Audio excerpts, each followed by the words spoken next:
ಸಮಗ್ರ ಕೃಷಿ ಮಾಹಿತಿ ಇಲಾಖೆ ಅನ್ನಪೂರ್ಣ ಅಗ್ರಿಸ್ಪೇಸ್ಗೆ ಸ್ವಾಗತ ಸುಸ್ವಾಗತ.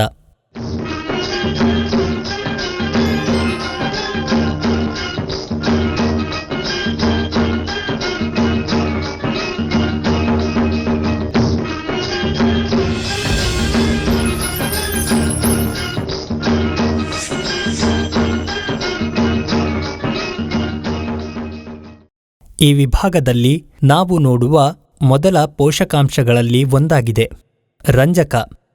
ಸಸ್ಯದ ಜೀವನ ಪ್ರಕ್ರಿಯೆಯಲ್ಲಿ ಅದರ ಕಾರ್ಯ ಮತ್ತು ಅದನ್ನು ಹೇಗೆ ಬಳಸಬೇಕು ಎಂಬುದರ ಕುರಿತು ನಾವು ಕಲಿಯುತ್ತೇವೆ. ಈ ರಂಜಕ ಸಸ್ಯದ ಮೂಲ ವ್ಯವಸ್ಥೆಯ ಬೆಳವಣಿಗೆಗೆ ಪೋಷಕಭೂತವಿದೆ. ಸಸ್ಯದ ಮೂಲ ವ್ಯವಸ್ಥೆಯ ಬೆಳವಣಿಗೆಯಲ್ಲಿ ಇದರ ಪಾತ್ರ ಮುಖ್ಯವಾಗಿದೆ. ಇದಷ್ಟೇ ಅಲ್ಲ, ಈ ರಂಜಕವು ಇತರ ಕಾರ್ಯಗಳಲ್ಲಿ ತೊಡಗಿಸಿಕೊಂಡಿದೆ. ಬಹಳಷ್ಟು ಜನರು ಇದನ್ನು ನಿರ್ಲಕ್ಷಿಸುತ್ತಾರೆ. ಆದರೆ ಸಸ್ಯದ ಮೊಗ್ಗುಗಳು ಬೆಳೆಯಲು ಅಥವಾ ಕಲಿಯನ್ ಗಾತ್ರ ಬೆಳೆಯಲು, ಹೂವುಗಳು ಅಥವಾ ಕೊಂಬೆಗಳಲ್ಲಿ ಬಂಧನವಾಗಿರಲು ರಂಜಕದ ಪಾತ್ರವು ಮುಖ್ಯವಾಗುತ್ತದೆ.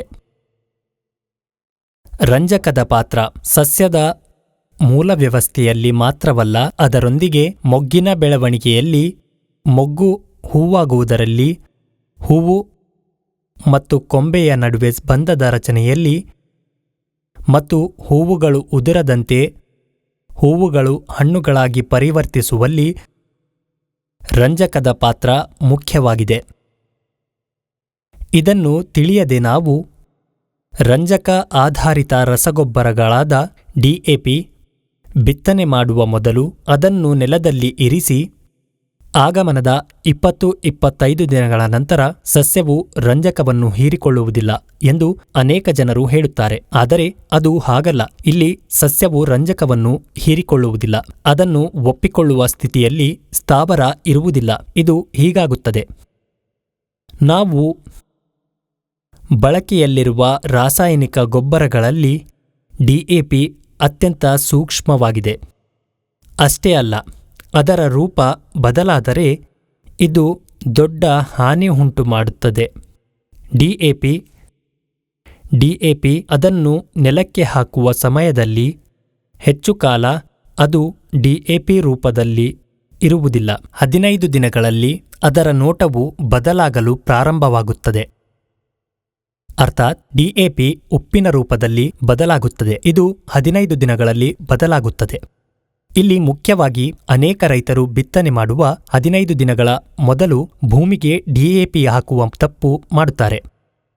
ಅರ್ಥಾತ್ 15 ದಿನ ಮುಂಚಿತವಾಗಿ ಬಿತ್ತಿದ ಬೀಜಗಳಿಂದಾಗಿ ಅವು ಮೊಳಕೆಯೊಡೆಯುತ್ತವೆ ಮತ್ತು ಸಸ್ಯವು 15 ದಿನಗಳವರೆಗೆ ಹೊರಪ್ರಪಂಚದಿಂದ ಯಾವುದೇ ಆಹಾರವನ್ನು ತೆಗೆದುಕೊಳ್ಳುವುದಿಲ್ಲ. ಈ ಮಾತು ನೀವು ಈ ಬಗ್ಗೆ ತಿಳಿದುಕೊಳ್ಳಬೇಕು. ಅಂದರೆ ಮೊಳಕೆಯೊಡೆದ ಬೀಜವು ಹಸಿರು ಬಣ್ಣದಲ್ಲಿ ಉಳಿಯುತ್ತದೆ. ಮೊಳಕೆಯೊಡೆದ ಬೀಜವು ಹಸಿರು ಸಸ್ಯವಾಗಿ ಬದಲಾಗುತ್ತದೆ. ಸಸ್ಯವು ಬೀಜದಿಂದ ಮಾತ್ರ ಆಹಾರವನ್ನು ಪಡೆಯುತ್ತದೆ. ಬಿತ್ತಿದ ನಂತರ ಬೀಜಗಳು 10-12 ದಿನಗಳವರೆಗೆ ತಮ್ಮ ಮೂಲ ವ್ಯವಸ್ಥೆಗೆ ಅಂಟಿಕೊಳ್ಳುತ್ತವೆ. ಅಂದರೆ ಅಲ್ಲಿಯವರೆಗೆ ಸಸ್ಯವು ಬೀಜಗಳಿಂದ ಮಾತ್ರ ತನ್ನ ಆಹಾರವನ್ನು ಪಡೆಯುತ್ತದೆ. ಅರ್ಥಾತ್ DAP ಅದರ ರೂಪ 15 ದಿನಗಳಲ್ಲಿ ಬದಲಾಗುತ್ತದೆ. ಆದ್ದರಿಂದ ನಾವು 15 ದಿನಗಳ ಮುಂಚಿತವಾಗಿ DAP ಹಾಕಿದರೆ ಅದು ನಮಗೆ ಎಷ್ಟು ಉಪಯುಕ್ತವಾಗಿದೆ ಎಂದು ಊಹಿಸಿ. ಆದುದರಿಂದ ಇನ್ನು ಮುಂದೆ ಪ್ರತಿಯೊಬ್ಬ ರೈತರು ಈ ಕಿರುಮಾಹಿತಿ ತಿಳಿದುಕೊಳ್ಳಬೇಕು. ಅಗತ್ಯವಿದ್ದಾಗ ಮಾತ್ರ ರಂಜಕವನ್ನು ನೀಡಬೇಕು. ಸಾವಯವ ಗೊಬ್ಬರವನ್ನು ಯಾವಾಗ ಬೇಕಾದರೂ ನೀಡಬಹುದು. ಆದರೆ ಸಸ್ಯ ಮೊಳಕೆಯೊಡೆದ 15 ದಿನಗಳ ನಂತರ ಮಾತ್ರ ರಾಸಾಯನಿಕ ಗೊಬ್ಬರಗಳನ್ನು ನೀಡಬೇಕು. ಅದು ಸಾಕಷ್ಟು ಪ್ರಮಾಣದಲ್ಲಿ ಮತ್ತು ಸಸ್ಯದ ಸ್ಥಿತಿಯ ಪ್ರಕಾರ. ಇದರ ವಿರುದ್ಧ ನಾವು ರಾಸಾಯನಿಕ ಗೊಬ್ಬರಗಳನ್ನು ಬಳಸಿದರೆ ಅವು ಲವಣಗಳಾಗಿ ಪರಿವರ್ತನೆಯಾಗುತ್ತವೆ. ಮುಖ್ಯವಾಗಿ DAP ಇದು ಬಹಳ ಬೇಗನೆ ಉಪ್ಪಾಗಿ ಪರಿವರ್ತನೆಯಾಗುತ್ತದೆ. ಹಾಗಾಗಿ 40 ವರ್ಷಕ್ಕೆ ಬೇಕಾಗುವಷ್ಟು ರಂಜಕ ನಮ್ಮ ಭಾರತದ ನೆಲದಲ್ಲಿ ಸಂಗ್ರಹವಾಗಿದೆ ಎನ್ನುತ್ತಾರೆ ನಮ್ಮ ವಿಜ್ಞಾನಿಗಳು. ಇದು ಏಕೆಂದರೆ DAP ಉಪ್ಪಾಗಿ ಬದಲಾಗುತ್ತದೆ. ಈ ಪ್ರಕ್ರಿಯೆಯು ಪ್ರಾರಂಭವಾದ ನಂತರ ಅದರ ರೂಪವು ಬದಲಾಗುತ್ತದೆ. ಇವುಗಳು ಬದಲಾಗಲು ಪ್ರಾರಂಭಿಸಿದ ತಕ್ಷಣ ಸಸ್ಯಕ್ಕೆ ಪ್ರಯೋಜನಕಾರಿಯಾಗುವುದಿಲ್ಲ. ಅವು ನೆಲದಲ್ಲಿ ಫ್ರೀಜ್ ಮಾಡಲು ಪ್ರಾರಂಭಿಸುತ್ತವೆ. ಈ ಸಂಗ್ರಹವಾದ ರಂಜಕವು ವಿಷದಂತಿದೆ.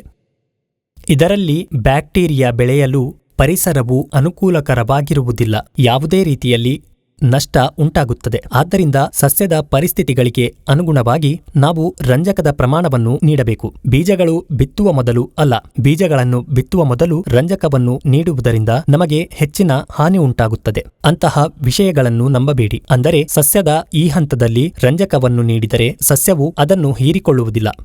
ಅದು ಹಾಗಲ್ಲ. ಸಸ್ಯವು ಸ್ವೀಕರಿಸುತ್ತದೆ, ಆದರೆ ಡಿಎಪಿ ಸ್ವೀಕರಿಸುವ ಸ್ಥಿತಿಯಲ್ಲಿಲ್ಲ ಎಂಬುದನ್ನು ನಾವು ಅರ್ಥ ಮಾಡಿಕೊಳ್ಳಬೇಕು. ಒಂದು ವೇಳೆ ಗಿಡವನ್ನು ತೆಗೆದುಕೊಂಡು ಹೋಗಬೇಕೆಂದರೂ 15 ದಿನಗಳ ನಂತರ ಅದರ ರೂಪ ಬದಲಾಗಿರುವುದರಿಂದ ಅದನ್ನು ತೆಗೆದುಕೊಳ್ಳಲು ಸಾಧ್ಯವಾಗುವುದಿಲ್ಲ. ಆದ್ದರಿಂದ ನಾವು ನೋಡುವ ಸಮಸ್ಯೆ ಹೂವಿನ ಹಾನಿ. ಅಂತಹ ಪರಿಸ್ಥಿತಿಯಲ್ಲಿ ನಾವು ಸಸ್ಯಕ್ಕೆ ರಂಜಕವನ್ನು ನೀಡುತ್ತಿಲ್ಲ. ನೆಲದಿಂದ ಇಲ್ಲದಿದ್ದರೆ ಕನಿಷ್ಠ ಅದನ್ನು ಮೇಲಿನಿಂದ ಚಿಮುಕಿಸಬೇಕು. ಹೂ ಬಿಡುವ ಸಮಯದಲ್ಲಿ ರಂಜಕವನ್ನು ನೆಲದಿಂದ ನೀಡಬೇಕು.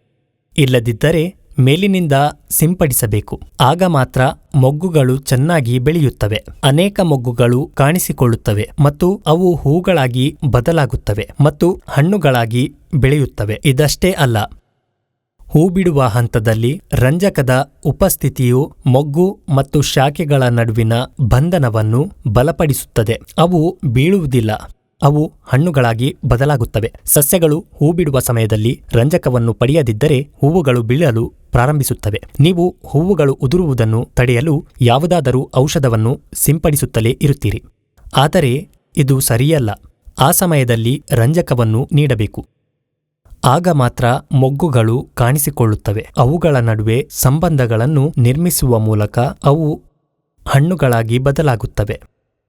ಅರ್ಥಾತ್ ವಿಶೇಷವಾಗಿ ಮೂಲ ವ್ಯವಸ್ಥೆಯ ಬೆಳವಣಿಗೆಗೆ ಇದನ್ನು ವ್ಯಾಪಕವಾಗಿ ಬಳಸಲಾಗುತ್ತದೆ. ಹೂ ಬಿಡುವ ಸಮಯದಲ್ಲಿ ಬೇರಿನ ವ್ಯವಸ್ಥೆಯಲ್ಲಿ ಬೆಳವಣಿಗೆ ಇರಬೇಕು ಮತ್ತು ಉತ್ತಮ ಹೂ ಬಿಡುವಿಕೆ ಇರಬೇಕು.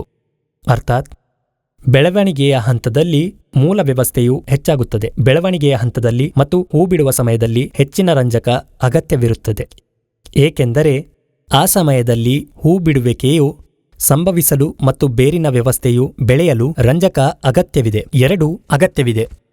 ಆದ್ದರಿಂದ ಆ ಹೂ ಬಿಡುವ ಹಂತದಲ್ಲಿ ರಂಜಕವನ್ನು ಹೆಚ್ಚು ಬಳಸಬೇಕು. ಹೂ ಬಿಡುವ ಆ ಹಂತದಲ್ಲಿ ಸಸ್ಯವು ತೆಗೆದುಕೊಳ್ಳಲು ಅದು ರಂಜಕವನ್ನು ಹೊಂದಿರಬೇಕು. ಇದನ್ನು ಮುಂಚಿತವಾಗಿ ಸೇರಿಸುವುದರಿಂದ ಅದು ಲವಣಗಳಾಗಿ ಬದಲಾಗುತ್ತದೆ ಮತ್ತು ಸಸ್ಯಕ್ಕೆ ಯಾವುದೇ ಪ್ರಯೋಜನವಾಗುವುದಿಲ್ಲ. ಇನ್ನು ಮುಂದೆ ಪ್ರತಿಯೊಬ್ಬ ರೈತ ರಂಜಕ ಬೆಳವಣಿಗೆಯ ಸಮಯದಲ್ಲಿ ಎಷ್ಟು ನೀಡಬೇಕು, ಹೂ ಬಿಡುವ ಸಮಯದಲ್ಲಿ ಎಷ್ಟು, ಕಾಯಿ ಕಾಣಿಸಿಕೊಂಡಾಗ ಎಷ್ಟು ನೀಡಬೇಕು. ಈಗಾಗಲೇ ಹೇಳಿದಂತೆ ಪ್ರತಿಯೊಂದು ಸಂದರ್ಭದಲ್ಲೂ ಮೂಲಭೂತ ಅಂಶಗಳು ಬೇಕಾಗುತ್ತವೆ. ಒಂದರಲ್ಲಿ ಹೆಚ್ಚು, ಒಂದರಲ್ಲಿ ಕೆಲಸ. ಆದರೆ ಪ್ರತಿ ಸಸ್ಯದ ಪರಿಸ್ಥಿತಿಯಲ್ಲಿ ಇದು ಖಂಡಿತವಾಗಿಯೂ ಅಗತ್ಯವಿದೆ. ಈ ರೀತಿಯಾಗಿ ಬೆಳವಣಿಗೆಯ ಸಮಯದಲ್ಲಿ ರಂಜಕವು ಸ್ವಲ್ಪ ಕಡಿಮೆ ಅಗತ್ಯವಿರುತ್ತದೆ. ಹೂ ಬಿಡುವ ಸಮಯದಲ್ಲಿ ಬಹಳಷ್ಟು ಅಗತ್ಯವಿದೆ.